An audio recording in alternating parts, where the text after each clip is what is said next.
People in their 30s and 40s. What would your advice be for dating in your teens and 20s? Don't be afraid to end the relationship if it doesn't feel right. Or if you have an inkling that you should. You're still changing in your teens and 20s. Hell, I'm 30 now and I think I'm a different person than I was at 25. But I was in a 6-year relationship from 22 until 28. And, honestly, it probably should have ended way sooner. Both of us were still growing, and as we grew we also grew apart.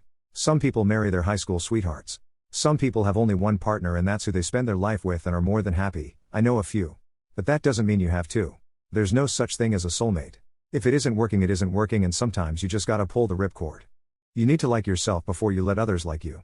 If you have low self-esteem, low confidence, and genuinely don't think that you're a worthy partner, you're setting yourself up for all kinds of relationship troubles down the line. Work on yourself first. Whether that's through talk therapy or a deep examination of the self or truly figuring out what your priorities and values in life are. Then look for a partner who complements you while also assessing how you fit into their lifestyle. If it's a good match, you'll know within minutes of the first conversation. Confidence is the sexiest thing a woman will notice. And this new person should elevate you higher than you are. Make you better. If they drag you down or ruin other aspects of your life. GTFO. Oh. And you never really know anyone until you experience problems together. Everyone is easy to get along with when everything is going great. It's when shit is hitting the fan you get a good look at who they are and how they handle their problems. Go through some of those kinds of experiences before moving into serious steps of a relational. What's your favorite romance book? Inheritance by Judith Michael. Also an oldie but a goodie. Daring to Dream by Nora Roberts. An oldie but a goodie. The Dream Trilogy is one of her best. All time, Pride and Prejudice. Modern, The Kiss Quotient. Burn for Me by Ilona Andrews. Despite the cheesy title and cover, it's fantastic. Maybe The Time Traveler's Wife. I enjoy anything Jasmine Gilroy writes. My favorite romance is Frederica by Georgette Heyer. Kingdom of the Wicked Trilogy.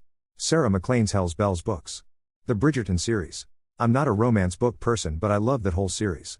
Anything from Courtney Milan. Ugly Love by Colleen Hoover. Honestly, anything by Lisa Kleypas. She's a romance powerhouse. The Wallflower series is a good place to start, or the Ravenel series. I've also really enjoyed Evie Dunmore's series of books. They focus on a group of friends who meet through the suffragette movement and usually take alternative routes to their happy endings. Memoirs of a Geisha. I take it as a romance book anyways. I'm not a huge reader but this book got me obsessed and finished in about a week. Highly recommend. Tiger Lily by Jody Lynn Anderson. Why when Confederate statues are taken down it's erasing history. But when Native American land is destroyed it's just business. Now you're asking the real questions.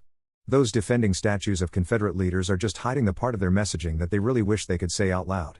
Yep, pretty much. Because those defending Confederate statues only care about their history. AKA a history of treason. Exactly. I've lied too much, what do I do? Why don't you take a seat and quat? You've wasted someone's time. Fess up and leave them alone after. If they still want to be friends, let them take those steps while you wait. Tell the truth, and learn from this. The truth is easier to keep straight. Well, as you told. Either tell the truth, either ghost em. Dads of Ask Men. What would you say to those of us who are still on the fence about having kids in the future? I was with my wife 7 years before we got married. Then we were married for about 4 years before we had kids.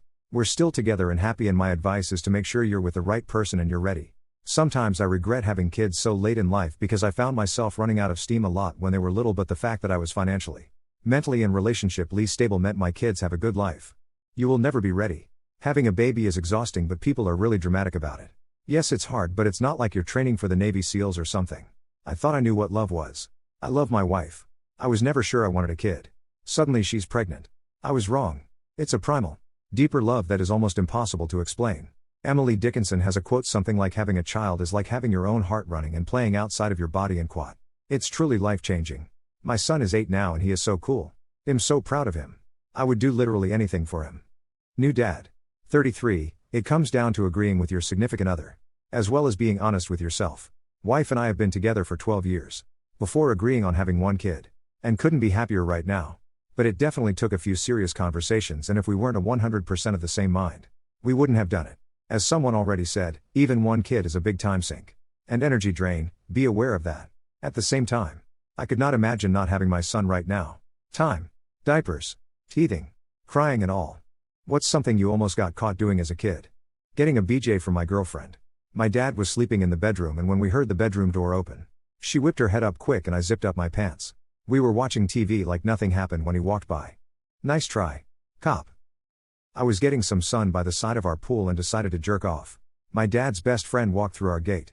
And if it wasn't for the sound of the door closing, he would have saw me killing that old man with our car while we were partying.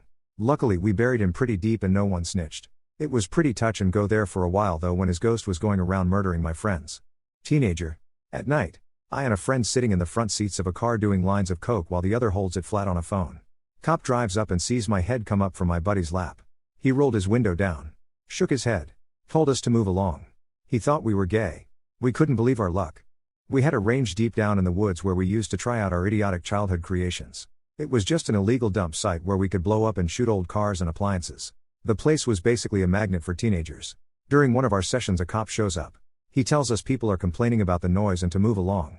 I guess they were starting to develop out there. Dude acted like it was a nuisance call and didn't even check ID.